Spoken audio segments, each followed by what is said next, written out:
Yeah. Deployed out there, what is going to be needed for the resources for the rest of the day. What's the biggest challenge for the rest of the day at this point? The biggest challenge, I think, has been the challenge up to now, which is dealing with the turnout.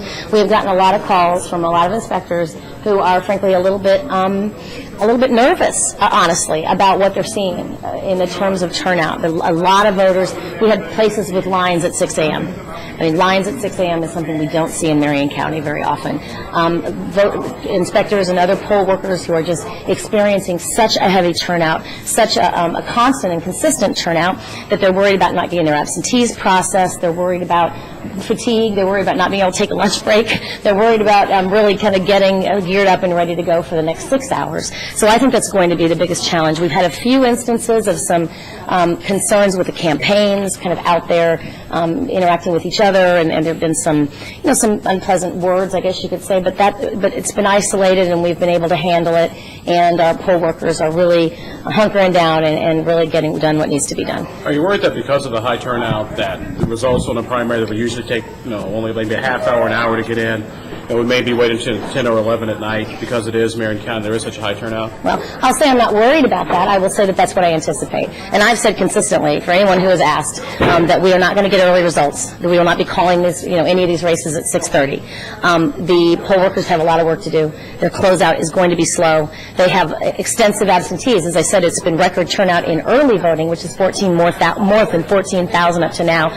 Divide 14,000 by 590 and figure out that, of course, some places will be heavier than others, but they're going to have absentees to process, and that takes time. So if we're looking at any sort of results by 8 or 8:30, I'd be surprised. The inspectors need to do what needs to be done, closing out their machines and all their procedures. They have to take the materials all back to the drop-off sites.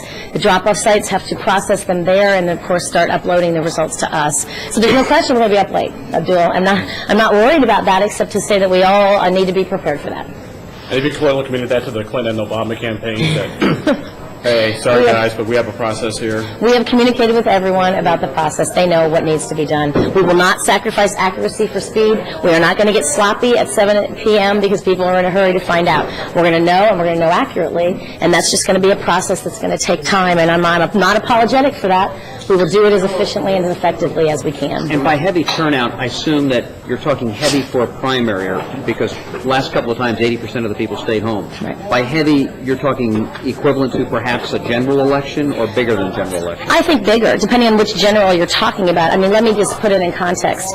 Our early voting, both mail-in and in the office absentee, tripled the early voting that we saw in the 2006 primary. Okay, we have already doubled what we saw in the 2006 general. This is early voting.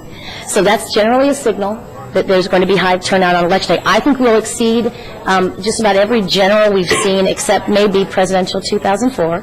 When we do this kind of comparison, it's important to compare apples to apples. Last presidential year, 2004, our early voting was off the charts comparatively with 2004. But I think turnout-wise, we probably will get closer to the general in 2004. Again, depending on where you are, the heavy Democrat precincts in certain areas of the city are seeing just extraordinary turnout.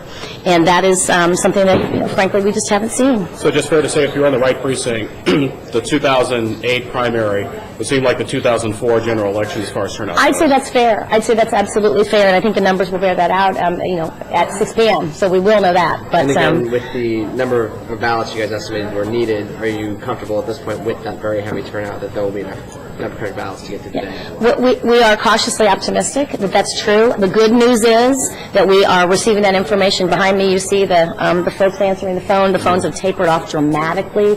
As the words come in that the inspectors are nervous, of course, the first thing to say to them is, are you sure that you don't have what you need?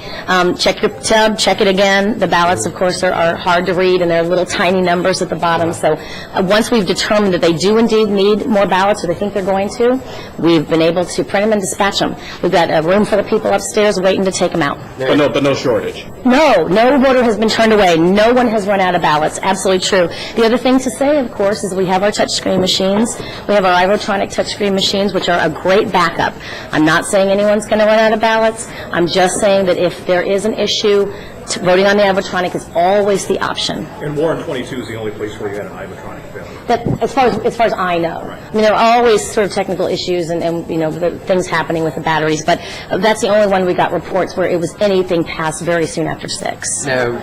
Yes? Okay, one more question. People who have not yet voted today, because of the turnout, would you recommend that they get there before 5 o'clock? Absolutely. I'd recommend they get there right now. Bring their ID, be prepared to be patient. That's what I can say. Thanks so much to all of you. Thanks. Oh, Beth, what's the percentage turnout during the